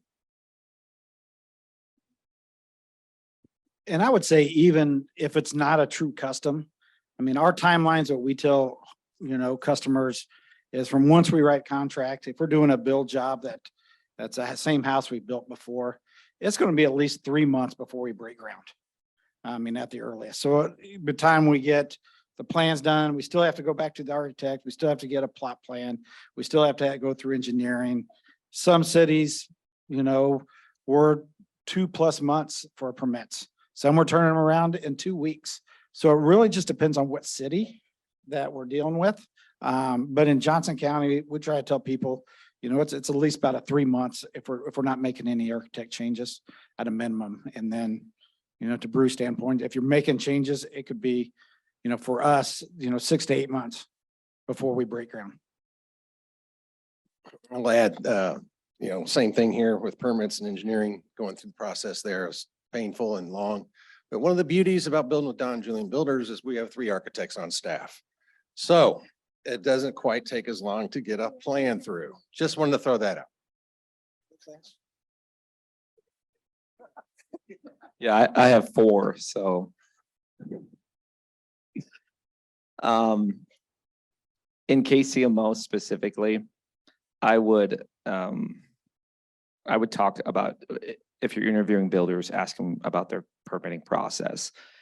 KCMO is just too large of a city, right? It expands all the way to the north and all the way to the south, has no business being this big because they don't have the staff. And it's a problem that they know about and they're trying to fix in a way. I have noticed, like, speaking about architectural plans, because we do a lot of in-house design, your plans have to be super clear for KCMO. They have to be documented well, and you need to know what they're looking for. And they kind of move in moments of what they want and not. And you kind of just have to have a pulse. It used to be in KCMO, you could walk in with a box of donuts and a plan set and get a permit. And it was like the biggest trick in the book. Like, it actually not even that long ago. But now they have a freaking barrier that you can't even get in without a appointment. So I would say you still got to know the plan, the reviewers, and the plans need to be super clean. They shouldn't be this way, but I feel like if you go in with some, handwritten notes on those, because they're still acceptable, they're just overworked. And so they're going to be like, oh, okay, I can't see this, or I can't make this out. I'll kick it down the line. 2 weeks now. And yeah, I've been stuck in permitting purgatory in KCMO, and it's a nightmare. They're the one city that you just don't know, and they don't communicate back. We build everywhere from Lawrence to Kearney to Lake Viking up north, and by far KCMO is the worst that I've ever dealt with. And I do a lot there. I've done probably 60 homes in KCMO. All right, I've got one for anybody. I think Joe mentioned that if a property doesn't exist in the MLS, then it doesn't exist, which I totally agree with. And so I guess my question is, other than just word of mouth and asking, how would you tell a buyer to find you guys? Because I know I've done a few new construction, and what's happened in the past is I find, one spec home that is on the MLS. We go there, we tour, and then we find out, oh, there's 3 more phases of this, development. And then next door is a Rodrock, and oh, I saw your sign, so now I'll go to your website. So I get that part. But then if I didn't see your sign of near Stonebridge, I see that sign, I wouldn't have thought to go to your website. And especially if smaller companies, it's like, how do we get there of even passing it along? Because I would have had no idea there was other development things happening. I thought there was one house for sale in that whole subdivision. There's hundreds.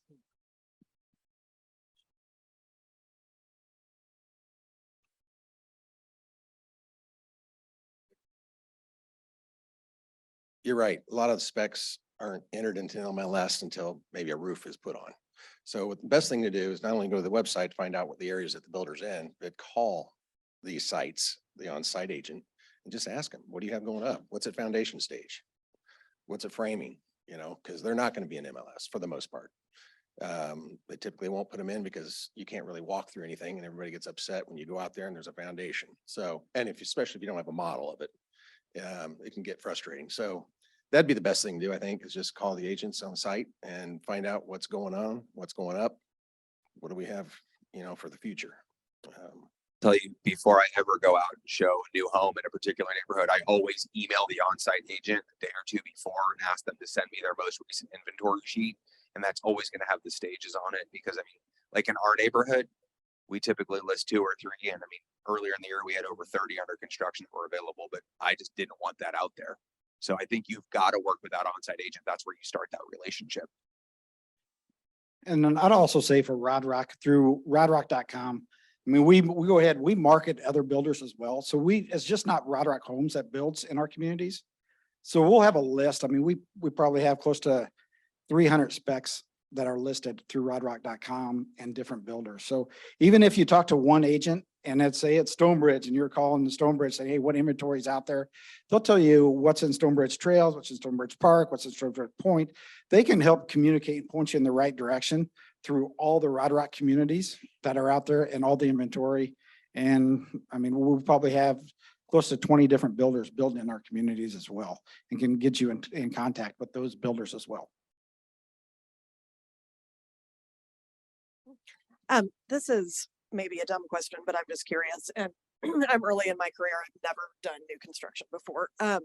So with the sites and like so many unknowns with the rock and the soil, like why do you guys not check that out first? Like I'm just very curious. Yeah, we should be checking that out. But you'd be shocked. One of my really good friends, 6 years ago, I built a home for it. It was a beautiful colonial home, and it was awesome when it was done. Called me after they purchased the lot. And I said, get out of that lot. called, well, we didn't read the contract, we can't get out. I was like, what?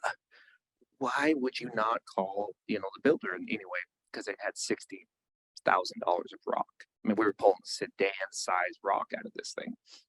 And so for us, I mean, a site visit before you select a lot, like any on-site agent will probably say this too, but they should, if they don't, they should. And every builder up here would say that I've got to check out the lot. Please do not put money down until or if you're going to make sure it's refundable so we can have a conversation, because I'm going to have square foot ranges of what homes cost, of type of homes, and the different types of metrics of store and a half, reverses and wrenches and whatnot.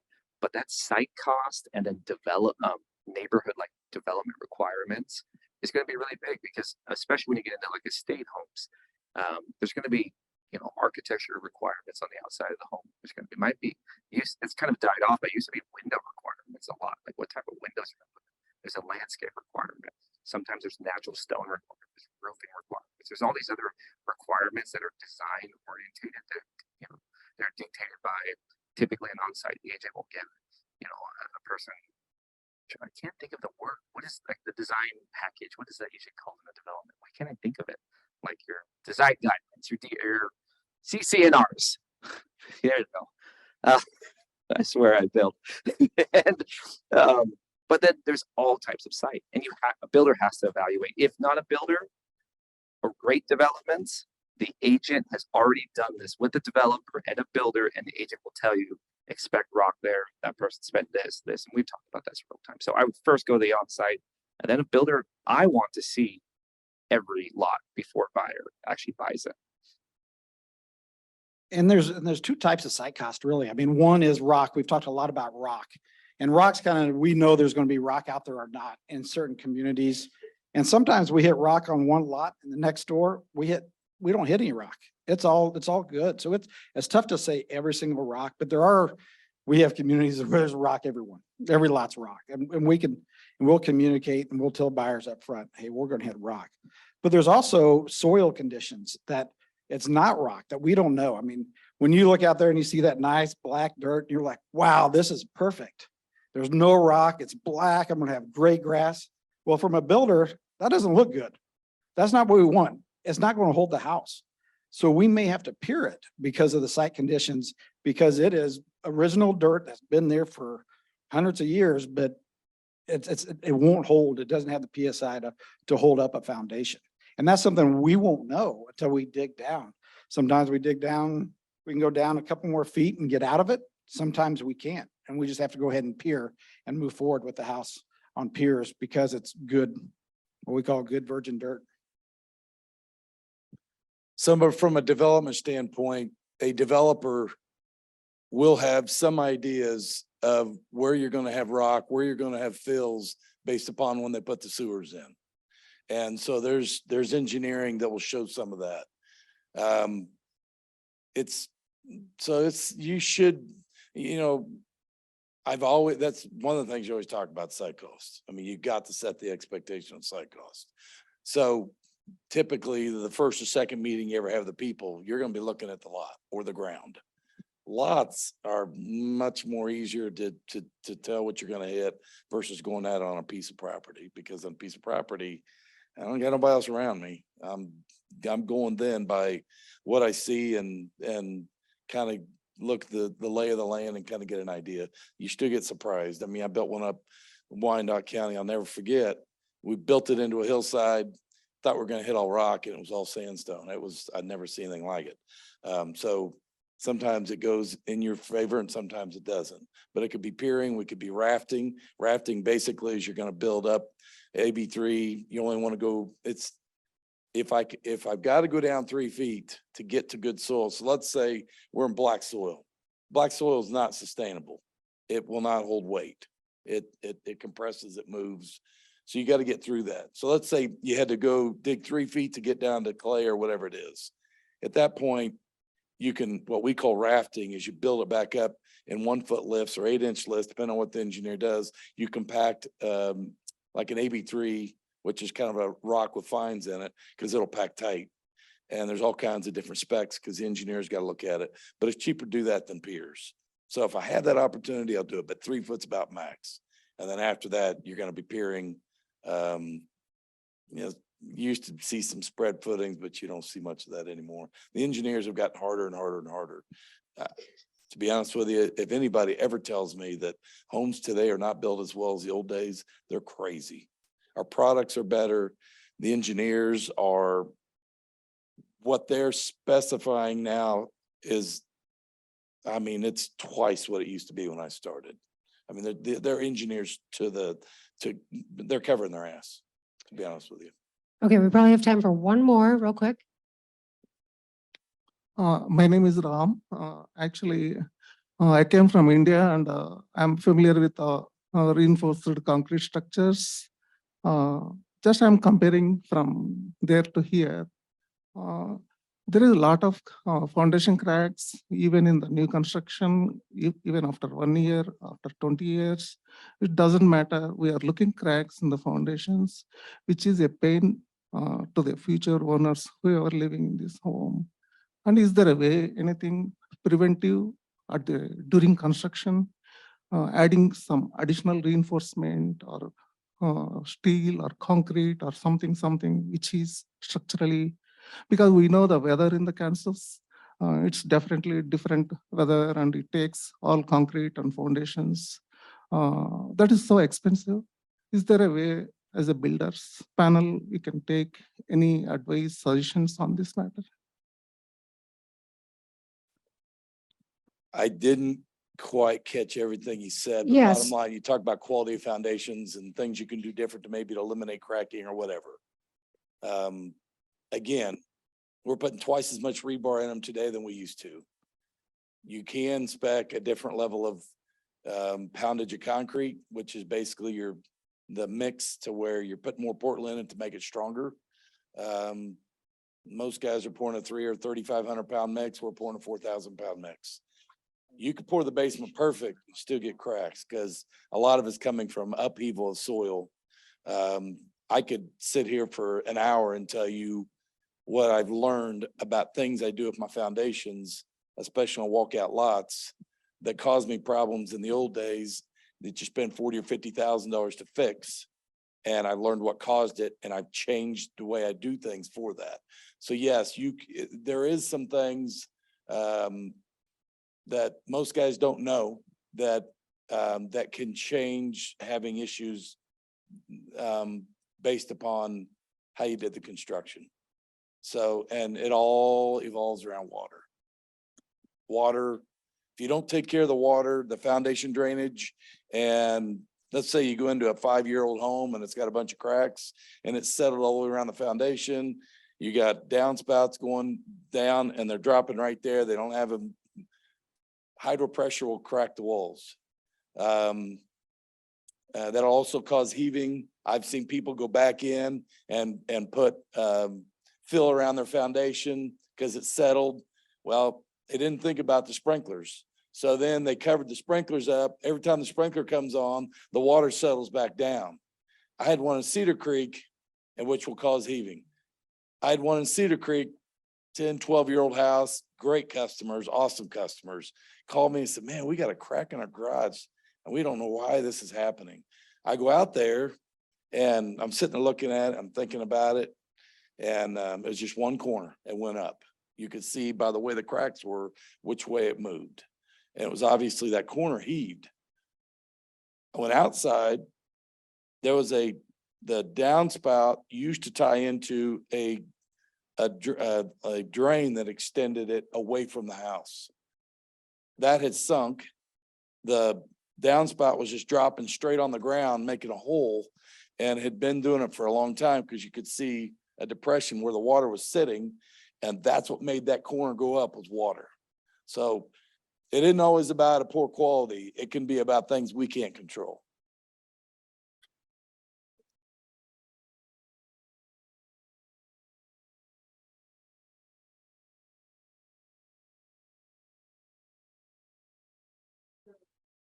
I think he's asking, are there preventative things people can do? Jeremy, I know you were going to talk.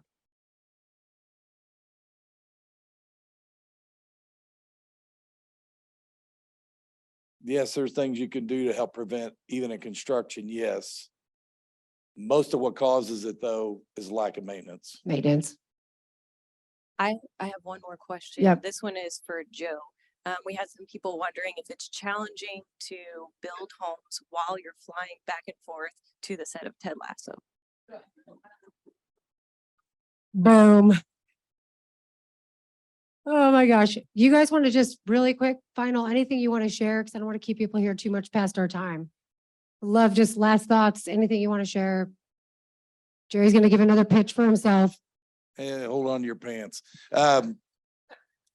If you're working with a client, even if it's not in my price point and you don't understand something and you need some advice, call me.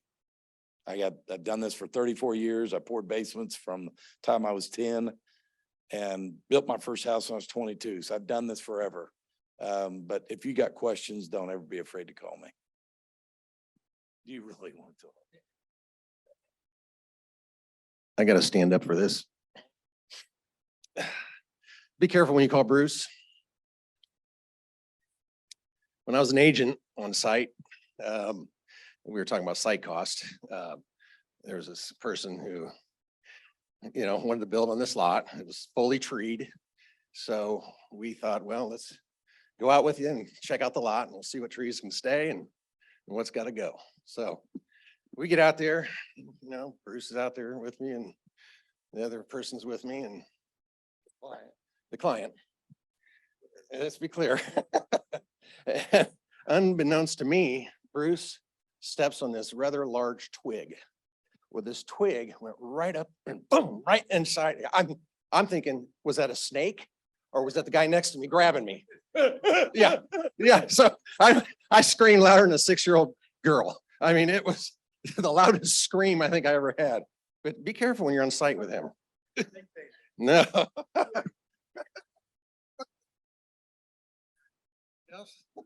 Oh, I can't tell. It's hard to follow, Jeff.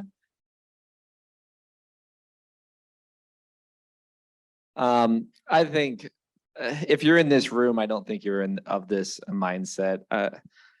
I think we need to really squash this culture that we're not working as a team together. And I think everyone here understands that. And if you see that, I would call that out. There's purpose and reason for both of our roles in all these transactions. And we're all just trying to make money and be the best we can be. And no one wants to do a crappy job and be the guy who makes a lot of money, but he sucks, like guy or gal. Like no one wants to do that. So I think, things like this, asking, like calling Bruce or us or any builder and asking for advice. A lot of us we're all open to that. We want to be better. We want to work with agents. The builders that get really frustrated and maybe say stupid things like, they've had bad experiences and yeah, there might be people who try to short people, but on the whole, active in the HBA, most builders want to work and make this a team effort. And I think that is the overall culture we should continue to kind of breed.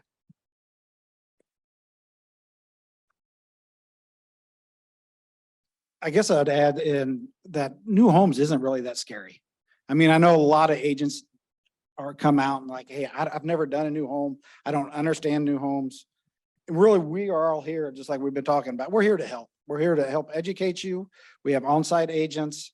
There's other people to go to. You don't have to have all the answers. You don't have to come there and understand what a plot plan is or what the stages of construction are.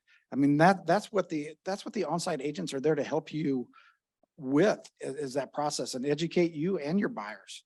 And there is no dumb questions. I think there's a lot of times agents and buyers don't want to ask questions. And then next thing you know, a month or two later, now it becomes an issue because everybody was scared like, hey, I don't know if I should ask that question. Whether call the agent before your buyer gets there or after your buyer and go, what did you mean by that? Or what did the builder mean by that? Because our agents understand construction.